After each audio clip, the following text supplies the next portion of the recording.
Welcome to the Legacy Leaders Podcast. Are you doing the best for your client to help them create their legacy?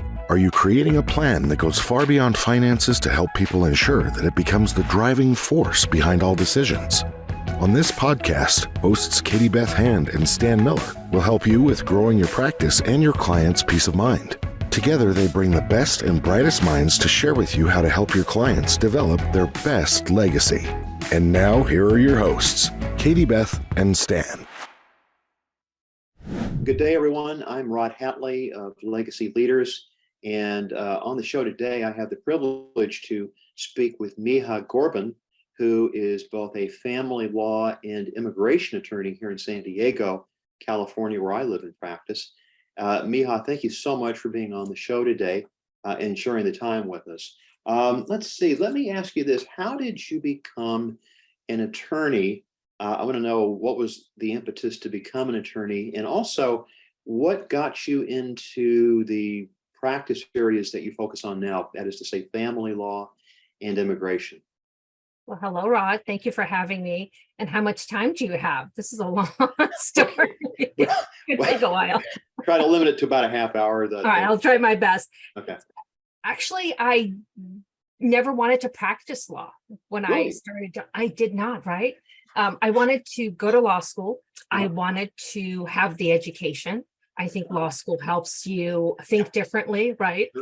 Be more of a critical thinker. But for me, law school and the law school degree was just to further other interests. At that time, I had interned at the mayor's office in San Diego. I worked on different campaigns, local, state, federal. I worked in DC. So that education, I thought, was going to help me with that. Okay. And then, like maybe with a lot of law students, you go to law school and realize how expensive it is. Yeah. And I lived in an expensive town in LA and thought, oh, I need to pay for things. Yes. And the first year of law school, afterwards, the summer, I was very fortunate to find a summer associate position at a firm, and all they did was corporate class actions. And attorneys may know the first year you don't learn any of that. So coming in, I just knew how to research. Right. And they thought, come on in. And I had amazing mentors who knew I didn't know a lot about corporate law, but worked with me. And through the summer, I guess I did a really good job. They asked me to stay through the year. So I switched from full-time student to a part-time. Worked in the mornings, and then I went to school at night. Wow. And then naturally, just through the years of law school, that became my area of practice and expertise. Okay. And so, and again, finding a job afterwards naturally progressed through corporate law. Okay. I moved to family and immigration laws, again, because of just circumstances. I tell a lot of my mentees, your road is like a freeway. Sometimes you have to get off an exit and then you like it and you keep going. And sometimes you go, nope, got to get back on the road. It was one that I got married, I was pregnant, and I wanted something different. Sure. Family law wasn't exactly what I thought I was going to get into, but it just worked for me in that I'm a hand holder. Yeah. My clients through a very difficult time. And just naturally stayed with it. I started a partnership, and both my partner and I felt that was a comfortable area of practice for us. We included immigration as well, because both of us were immigrants, and who better to understand our clients' needs and expectations, but also just knowing what their hope and dreams were in coming to the US. And just stayed with those two areas of practice. So that's a long answer for your question. No, I thank you so much for sharing it. It really helps us understand who are you and how did you come to be where you are now. So terrific explanation and interesting background, very much so. And, it's not unusual. You'll see a lot of folks in politics are usually attorneys. They've got a law school education. They may or may not have practiced, but certainly it gave them a good understanding of the law. Absolutely. And so if they go into politics or they go into government or what have you, it certainly gives them a really good foundation upon which to, build a career, et cetera. Exactly. Let's see. What I want to ask you is, can you share with me the best family law or immigration? I'll let you choose since you do both areas. The best result you were able to achieve for a client, and then the one that was like, wow, that was really disappointing. I wish we could have done more to help these folks. Okay, can you share an example of either of those, please? Actually, it's the same client. Okay, okay. Well, that makes it a little bit easier. It's great. He started off as my family law client, and then it became an immigration client. Okay, well, good. He didn't always listen to what I said, but he not disclosing a lot of information. He lived in another state. His spouse lived in San Diego. So we were dealing with some jurisdictional issues. And then there were a lot of assets, and luckily there weren't young children, so we didn't have to worry about that. But there was a business. There were a lot of issues regarding how to divide the business, who owned it. Basically the traditional things that we go through with family law. And there were a lot of corporate attorneys involved because there was a corporation involved. So I think some of my background in corporate law helped out. There were a lot of attorneys involved in different jurisdictions. And he was in a different time zone. So most of my work occurred after 8 o'clock at night. Oh, wow. And so working with that and having him trust me enough that I will get you through this, but you need to work with me. And it was very difficult because there were just areas that I wasn't comfortable with. And there's always that pushback of, no, I don't want to give into that, or the other side not accepting the reality of certain matters. So that was difficult. However, we got through it. The divorce finally occurred after about 1.5 years. And he wanted to take some time off, and he went abroad. And I said, do not come back with a spouse. He came back with a spouse. So then he became my immigration client. Oh, no. Okay. Well, good. So, well, I mean, I guess it's, and he trusted me again. The client trusted me in getting his future wife through the process. Now, he was hit with travel ban at the time and COVID. So there were a lot of things occurring, and some of it really out of our control. What governments decide to do and what the world does, the health issues, there's nothing we can do. And got him through that. So I think it was a combination of, that was the worst of times, the best of times, and got him through it. Fabulous. Well, thank you for sharing that. I think it helps the listeners understand the kind of work that you do and the kind of results that you can achieve. Was there a situation that maybe didn't go as well as you'd hoped, maybe because the client either didn't listen to you, or maybe sometimes these things just don't work out. And if you don't have one, that's fine. But always curious to know what was the best and maybe the worst, kind of the flip side. The best of times, worst of times, that sort of thing. Well, as an attorney, most clients don't want to listen to you. You're constantly, please listen to me. I know something. I know more than you do, perhaps. I think there's always a combination of trust me because there's experience, and I'm always about 2 or 3 steps ahead of you. I think majority of my clients sometimes forget in family court, the judge that you get, although we have amazing judges, we do, they're limited in time. Of course. And thinking, oh, I'm just going to go in front of the judge and have all this time to explain to him or her what's going to happen, and they're going to make the best decision.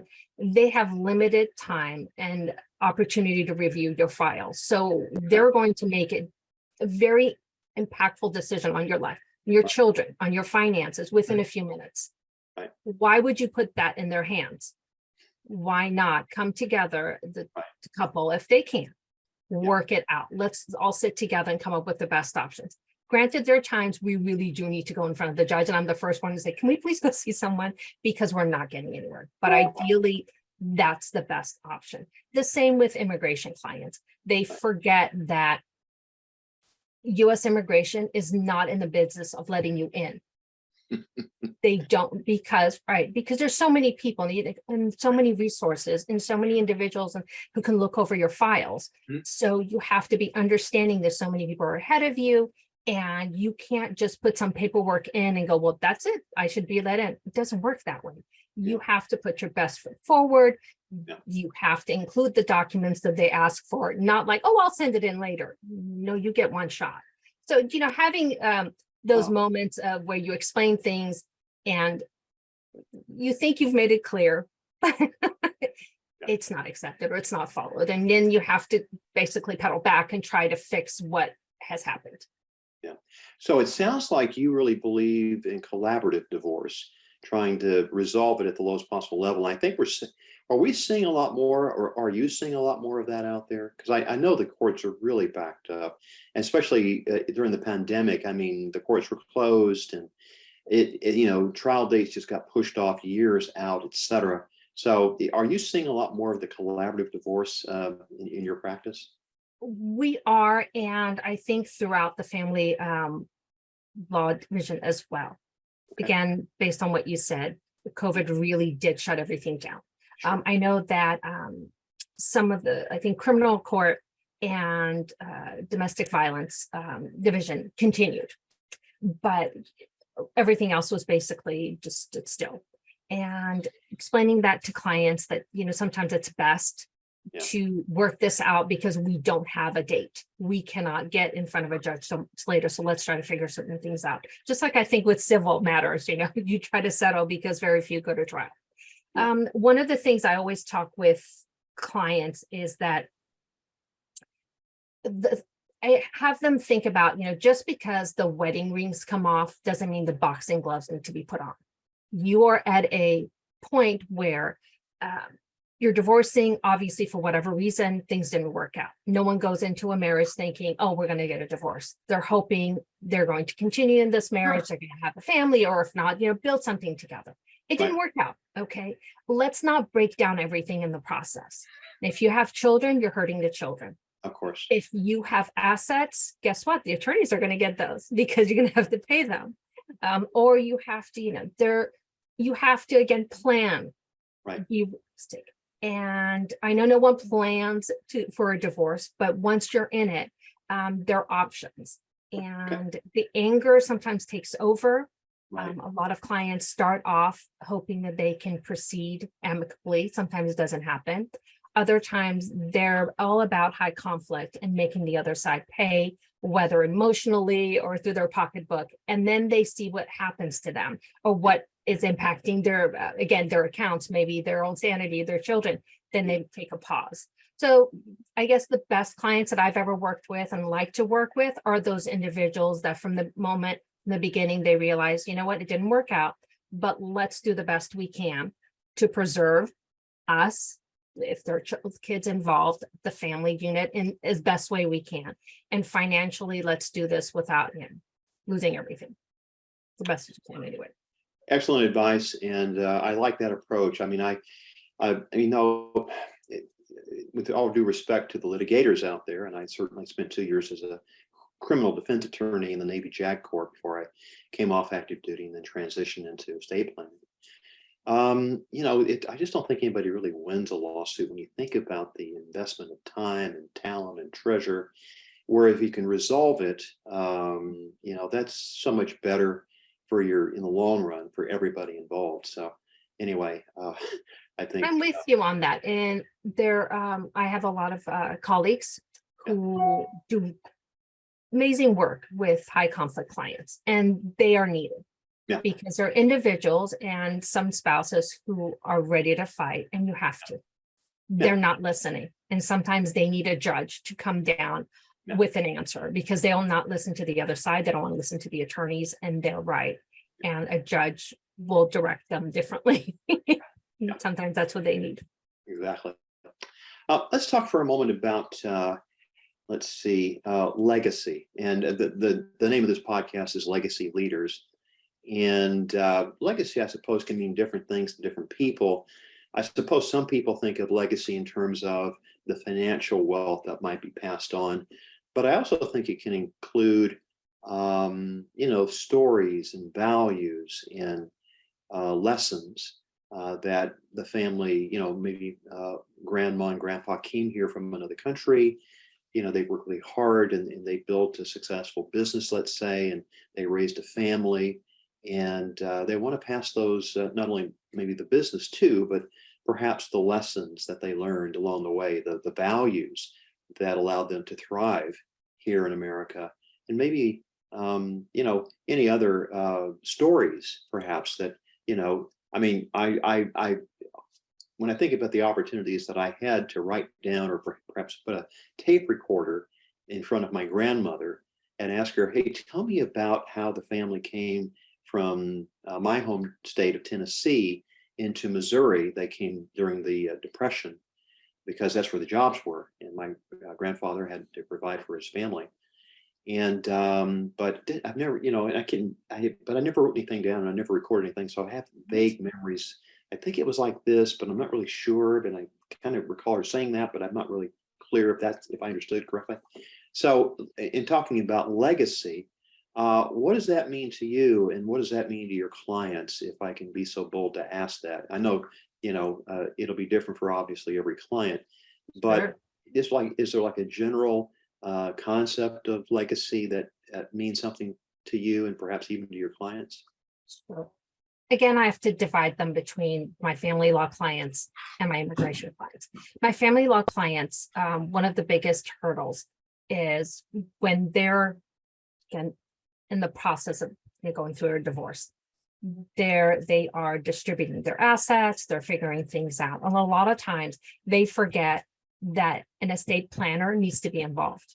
Sure. I think and a lot of their maybe some of the accounts that they have or some of the policies that they hold, they have the spouse as the beneficiary. I have many clients who forget to make those changes. And right. And then all of a sudden, next spouse, something happens, and the ex-spouse is the beneficiary. And they go, how did that happen? So when it comes to the family law clients, we always work with a financial advisor, a tax preparer, because those are not my areas. And I think it's always good to have another party come in, someone neutral for both individuals to want to work with. Agreed. And to understand the estate planner is key, especially when they have kids. That, yes, you were able to divide certain things. How is that going to move forward? Who's going to what? And who's going to be in charge of the children? If they're minors and you're getting a divorce, you have a court order maybe, or you've decided on some sort of visitation, custody and things like that. But how is that going to move forward? I've had clients where they have to decide how the tax benefits are going to work because they have two children. So sometimes they each take a child for tax purposes. Or they divide things like that. So financial decisions and how to move forward and how to best help both individuals move forward is key. One being majority of time, and I don't want to be close-minded, that doesn't always work. I've had it occur differently as well. Right. The women tend to have less of a financial ability when a divorce because maybe they were caregivers or they were just natural.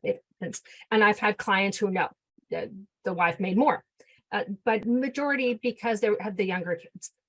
They can't maybe stay at the home. They can't financially continue the way they were before. So we need to make sure they're being supported the best way possible for them to get back to their feet or get to a position where they can do what they want to do. Yeah. And I think for immigration clients, I have some who want to come to the US purely to start a business. Right. And, how can they do that? Others who are coming to be with family, they're coming from countries who credit card is not how they function. I know in Iran, everything was done cash. You bought your home right out. There is no go to the bank and get a loan. It was you had the money, you did it. And coming to the US, I think my parents were like, what is this? They just give you money? Have a credit card? What is this? And for them to realize how important a credit score was, not understanding that, yes, you may have financial ability to pay for certain things, but if you don't have the credit, you don't have the history, you may not be able to do that.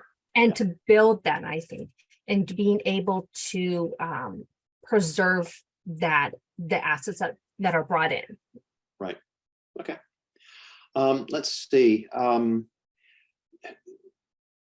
I think all of us aspire to be trusted advisors to our clients.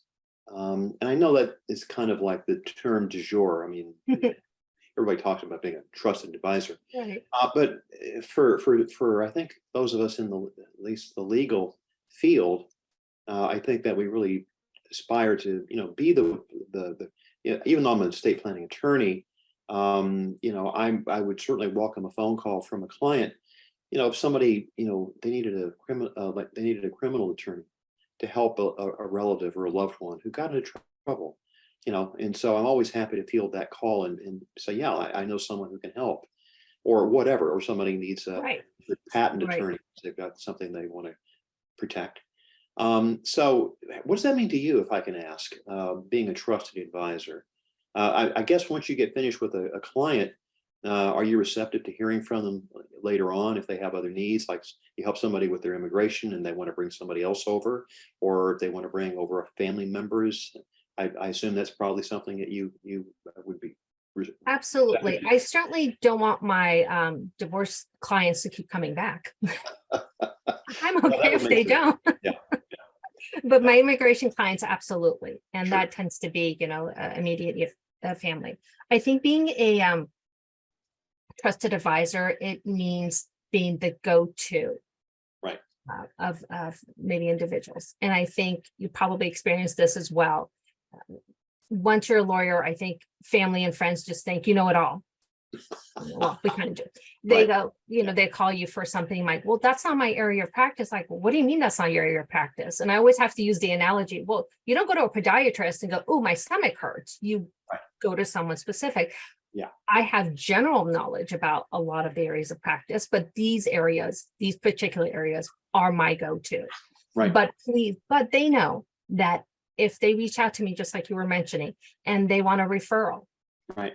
I only refer them to individuals I feel comfortable with, I trust, because I'm putting my reputation Right. in referring that individual. I want to make sure that client's being taken care of. And I also want to make sure my colleague is not just getting someone who's going to flake or not be receptive to them, but I want that partnership to work.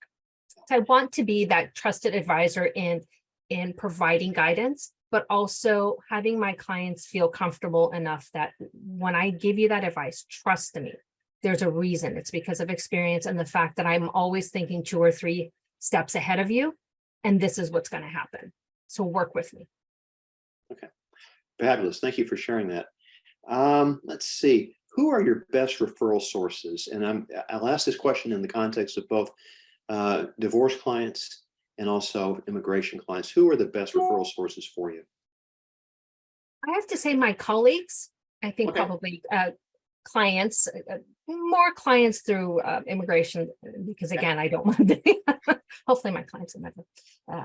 Yeah. But usually colleagues, because I'm involved in many different organizations. Sure. And I have a particular knowledge of these 2 particular areas of practice. And I have certain language skills. I speak languages, so they naturally feel comfortable in referring out to. So I would say colleagues, individuals that I know just throughout the community, being involved with different school activities, boards, legal boards, things like that. Right. Okay. Let's see. And is there anything else that you wanted to talk about that I haven't touched on, or anything that you wanted to clarify that maybe you shared previously that you might want to amplify on, or is there anything else before we wrap it up during this session? Maybe to circle back to not necessarily legacy, but planning. Always wanted clients to, again, especially with my family law clients, no one plans for a divorce. Of But course. again, I had clients who were not aware of what's happening in their relationship. Right. For example, again, going back to the moms, I would have clients who would say, okay, let's look at some of your financials. Mhm. What's the mortgage? Not sure. Okay.